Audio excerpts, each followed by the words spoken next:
नटवरा विस्मयकारा नमन नटवरा। बाल गंधर्व, वो पुरुष जिसने महिलाओं को फैशन सिखाया। मीलों दूर से देखने आते थे पुरुष। 2 बच्चों की मौत की खबर सुनकर भी स्टेज नहीं छोड़ा। बाल गंधर्व, वो शख्स जो था तो एक पुरुष, लेकिन इतिहास उन्हें एक महिला के रूप में पहचानता है। नाटकों में महिलाओं की कमी को पूरा करने की जिम्मेदारी उठाते हुए बाल गंधर्व ने करीब 5000 नाटकों में महिलाओं की भूमिका निभाई और इतिहास रच दिया। तो दोस्तों, बाल गंधर्व से जुड़ी और भी घटनाओं के बारे में विस्तार से जानने के लिए बने रहिए इस वीडियो के अंत तक। और अगर अभी तक आपने मेरा ये चैनल लेमन चूज कैंडी को लाइक सब्सक्राइब नहीं किया है तो कर ले। मैं हूँ आपकी दोस्त एंड होस्ट शिवानी और आप देख रहे हैं लेमन चूज कैंडी।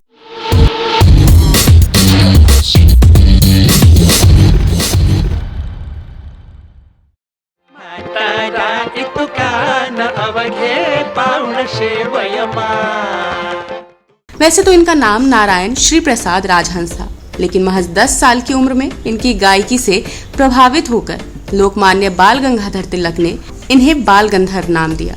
महिलाओं की तरह सजने संवरने वाले बाल गंधर्व इस काम में ऐसे मजे हुए थे कि दर्शक इन्हें एक नजर भर देखने के लिए मीलों का सफर तय किया करते थे।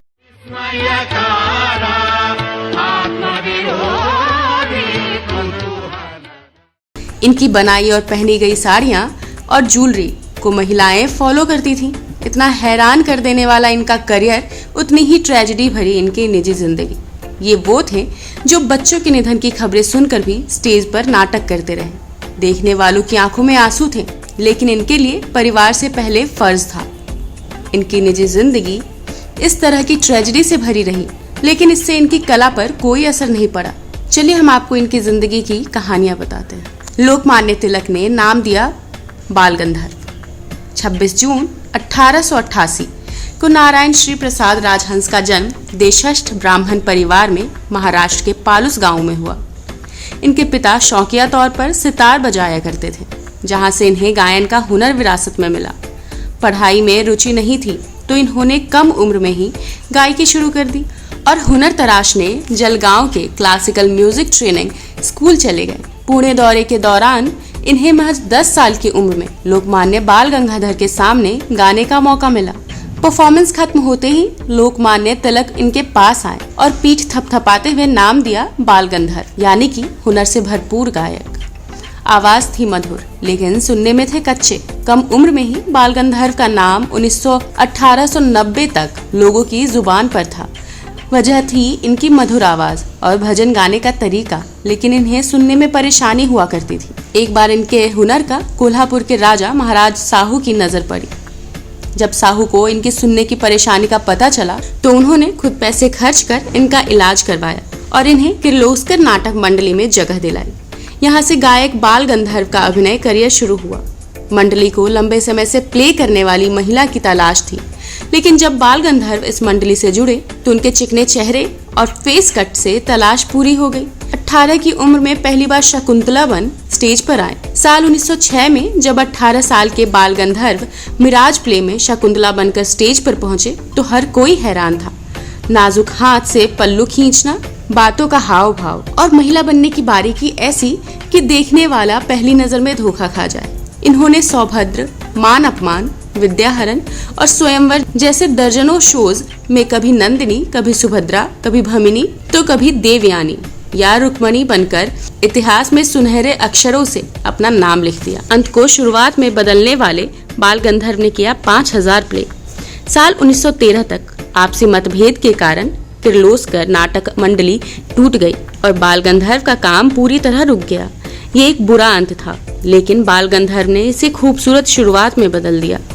1913 में ही बाल गंधर्व ने अपनी गंधर्व नाटक मंडली शुरू की। इन्होंने समशया, कल्लोलस, मृच्छकटिकम, शारदा, एकच प्याला जैसे बेहतरीन प्ले किए। देखते ही देखते ये नट सम्राट बन गए। गंधर्व की नाटक मंडली में करीब 100 लोग काम करते थे, जिन्हें गंधर्व आर्थिक मदद देते हुए एक ही छत के नीचे रखते थे। खूबसूरती ऐसी कि पुरुषों को भी कर लेते थे आकर्षित। बाल गंधर्व के बारे में कहा जाता है कि महिला की खूबसूरती को इतिहास में किसी पुरुष ने कभी आज तक इतनी खूबसूरती से पेश नहीं किया। बाल गंधर्व हर प्ले के बाद महिलाओं की साड़ियों के लिए नया ट्रेंड लेकर आते थे। इनके तरीके से पहनी गई ज्वेलरी और साड़ियां ऑर्डर पर बनने लगी थी। खूबसूरती ऐसी कि कई पुरुष ऐसे भी थे जो ये जानते हुए भी इनकी ओर आकर्षित हो जाते थे कि ये एक पुरुष है। महज 27 प्ले में इन्होंने 36 रोल किए। पूरे करियर में करीब 5000 प्ले किए, जो अपने आप में एक बड़ा रिकॉर्ड है। बच्चों की मौत की खबर सुनकर भी हंसते हुए करते रहे स्टेज पर अभिनय। जहां एक तरफ बाल गंधर्व की मंडली कामयाबी की सीढ़ियां चढ़ रही थी, वहीं दूसरी तरफ इनकी निजी जिंदगी में दुख के बादल घिरे हुए थे। ब्राह्मण परिवार से ताल्लुक रखने वाले बाल गंधर्व की कम उम्र में ही परिवार ने 1907 में लक्ष्मीबाई से शादी करवा दी थी। इस शादी से इन्हें 7 बच्चे हुए। मार्च 1911 में पहले बाल गंधर्व ने अपना बड़ा बेटा और फिर अपनी बेटी खो दी। बच्चों की मौत की खबर सुनने के बावजूद इन्होंने स्टेज पर प्ले करना जारी रखा। इन्हें प्ले करते देख दर्शकों की आंखों में आंसू आ चुके थे, लेकिन बाल गंधर्व नहीं रुके। एक बार उन्होंने कहा था, मैं पैसे देने वाले और अपने प्रशंसनीय दर्शकों के प्रति अपने कर्तव्य को नहीं भूल सकता। ट्रेजेडी से भरी रही निजी जिंदगी। पहले 2 बच्चों को खोने के 7 साल बाद इनके 2 और बच्चों का बचपन में ही निधन हो गया। साल 1928 में बाल गंधर्व की नाटक मंडली को अमरावती में स्टेज परफॉर्मेंस देनी थी, लेकिन पहले ही दिन खबर आई कि इन्फेक्शन के चलते बाल गंधर्व की सबसे बड़ी बेटी भी गुजर गई। इन्होंने टीम को काम जारी रखने के आदेश दिए। ये शो था वसंत सेना। बेटी के गुजरने की खबर मिलने पर भी प्ले कर रहे बाल गंधर्व को देखकर फिर एक बार ऑडियंस की आंखों में आंसू थे। जिस बेटे के जन्म के लिए यज्ञ करवाएं, उसका एक दिन में ही हुआ निधन। साल 1928 तक बाल गंधर्व के 7 बच्चों में से महज 2 बेटियां ही बची थी। इनकी दोनों बेटियों की शादी कम उम्र में ही धूमधाम से करवाई गई थी, जिससे बाल गंधर्व भारी कर्ज में दब गए थे। बेटियों की शादी के बाद जब दंपति अकेले पड़े तो बेटी की चाह में इन्होंने यज्ञ करवाया। आखिरकार सालों बाद बाल गंधर्व और लक्ष्मीबाई के घर बेटे का जन्म हुआ, लेकिन अफसोस कि महज एक दिन में ही उसका भी निधन हो गया। बाल गंधर्व के लिए सबसे दुखद समय वो रहा जब शादी के 35 साल बाद इनकी पत्नी लक्ष्मीबाई भी गुजर गई। ये पूरी तरह टूट चुके थे। सिनेमा का दौर आया तो मुश्किलों में आ गई नाटक मंडली। 1935 तक भारत में बड़े स्तर पर फिल्में बनने लगी तो दर्शक नाटक के बजाय फिल्में देखने जाने लगे। मंडली भारी कर्ज तले दबने लगी थी। नुकसान से उबरने के लिए बाल गंधर्व ने भी प्रभात फिल्म कंपनी के साथ 6 फिल्मों का कॉन्ट्रैक्ट साइन कर लिया। 1935 में गंधर्व वी शांतारात की फिल्म धर्मात्मा से फिल्मों में आए, लेकिन ये कदम फायदेमंद साबित नहीं हुआ। पहली बार गंधर्व फिल्म में लड़के के रोल में नजर आए, लेकिन फिल्म बुरी तरह पिट गई। ये नतीजा गंधर्व के लिए इतना निराशाजनक था कि उन्होंने सभी कॉन्ट्रैक्ट बीच में ही अधूरे छोड़ दिए और 1936 में ये दोबारा थिएटर कंपनी में महिला बनकर काम करने लगे। 15 महीनों के संघर्ष के बाद इन्होंने फिर मंडली शुरू की, लेकिन सारे नाटक एक एक कर फ्लॉप होने लगे। 1921 के बाद ये बाल गंधर्व सालाना करीब 1.75 लाख रुपए कमाई करते थे। इसके बावजूद ये ताउम्र भारी कर्ज में दबे रहे। बढ़ती उम्र के साथ कम हो गया गंधर्व का जादू।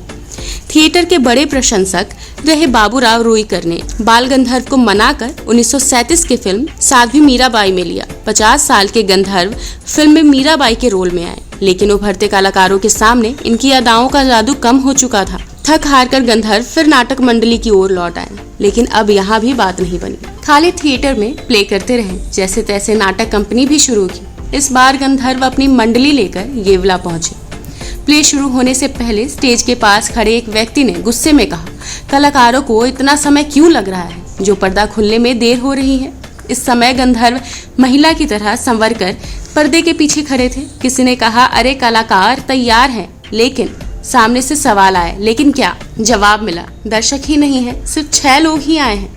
ये सुनकर गंधर्व बुरी तरह निराश हो गए और खंबे का सहारा लेकर टिक गए। फिर सवाल आया, क्या शो कैंसिल कर दे? होश संभाल कर गंधर्व ने ऊंची आवाज में कहा, नहीं, पर्दा उठाओ, शो होगा। घंटी बजी और शो शुरू हो गया, लेकिन इस बार शोर कर रही भीड़ नहीं, बल्कि सिर्फ 6 दर्शकों के सामने। 1944 में बाल गंधर्व ने अपनी नाटक मंडली गौहरबाई के हवाले कर दी। गंधर्व ने काम छोड़ते हुए गौहरबाई को ये जिम्मेदारी दी थी कि अब उनकी जगह महिलाओं के रोल भी वही करे। ब्राह्मण बाल गंधर्व ने मुस्लिम सिंगर से की शादी तो हुआ विवाद। पहली पत्नी को खोने के 11 साल बाद बाल गंधर्व ने अपनी ही नाटक मंडली की सिंगर गौहरबाई से शादी कर ली थी। गौहरबाई अपने लिए गांव से बॉम्बे पहुंची थी तो उन्हें बाल गंधर्व के नाटक मंडली में जगह मिल गई। ये भी गंधर्व की आवाज और कला की दीवानी थी। घंटों इनके गाने सुनती और मन ही मन इन्हें पसंद करने लगी। आखिरकार गंधर्व भी इनकी तरफ आकर्षित हो गए। दोनों ने जब 1951 में शादी की तो हंगामा मच गया। पहले ही भारत हिंदू मुस्लिम के दंगों के बीच संघर्ष कर रहा था और दूसरी तरफ ब्राह्मण परिवार के गंधर्व ने मुस्लिम महिला को धर्मपत्नी बना लिया था। नतीजन दोनों का परिवार खिलाफ हो गया। सालों तक साथ रहने के बावजूद दोनों की कोई संतान नहीं हुई। गौहरबाई से शादी के 1 साल बाद ही बाल गंधर्व फालिस का शिकार हो गए, जिससे कभी ये ठीक नहीं हो सके। समाज की बद्दुआ से ताउम्र संतान को तरसे बाल गंधर्व। आखिर सब ने ये नतीजा निकाला कि ये लोगों की बद्दुआ थी कि इन्हें बच्चों का सुख नहीं मिला। साल 1964 में बाल गंधर्व की दूसरी पत्नी गौहरबाई का निधन हो गया, जिससे फिर एक बार गंधर्व दुनिया में अकेले रह गए। 1955 बाल गंधर्व को प्रेसिडेंट अवार्ड के लिए संगीत नाटक मंडली की तरफ से नॉमिनेट किया गया। 1964 भारत सरकार की ओर से बाल गंधर्व को पद्म भूषण से सम्मानित किया गया। 1968 पुणे में बाल गंधर्व के सम्मान में बाल गंधर्व रंग मंदिर का उद्घाटन किया गया। पुणे की पहचान बाल गंधर्व नाट्यगृह को अब तोड़कर नए तरीके से बनाया जाएगा। यहाँ पर अब 1500 और 300 लोगों की क्षमता के 3 अलग अलग थिएटर बनाए जाएंगे। इसके अलावा नए भवन में 800 से 900 दोपहिया और 350 4 व्हीलर वाहनों की पार्किंग की सुविधा भी दी जाएगी। 211 से 26 जून को इनकी बर्थ एनिवर्सरी में मराठी फिल्म बाल गंधर्व फिल्म बनी, जिसे 3 नेशनल अवार्ड से सम्मानित किया गया था। ये कहना भी गलत नहीं होगा कि हर कदम कामयाबी मिलने के बावजूद ये ताउम्र कर्ज में ही दबे रहे। न काम, न परिवार, न हेल्थ। हालत बद से बदतर हो रहे थे, लेकिन इनका इलाज करवाने वाला भी कोई नहीं था। जब 1960 आते आते बाल गंधर्व की हालत गंभीर हो गई तो इनका दोस्त पुणे से अपना काम छोड़कर बॉम्बे पहुंचा। लंबा इलाज चला। इस दौरान ये 3 महीनों तक कोमा में भी रहे। आखिरकार 3 महीने तक बिना करवट लिए बिस्तर पर पड़े हुए बाल गंधर्व का 15 जुलाई 1967 में निधन हो गया। ये सिर्फ बाल गंधर्व का ही नहीं बल्कि मराठी म्यूजिकल युग का भी अंत था। तो दोस्तों, उम्मीद करती हूँ आपको ये स्टोरी ज़रूर पसंद आई होगी। तो प्लीज़ कमेंट में अपना फीडबैक अवश्य दें और अगर अभी तक आपने मेरा चैनल लाइक सब्सक्राइब नहीं किया है तो करें। मैं हूँ आपकी दोस्त एंड होस्ट शिवानी। अब दीजिए मुझे इजाज़त। नमस्कार।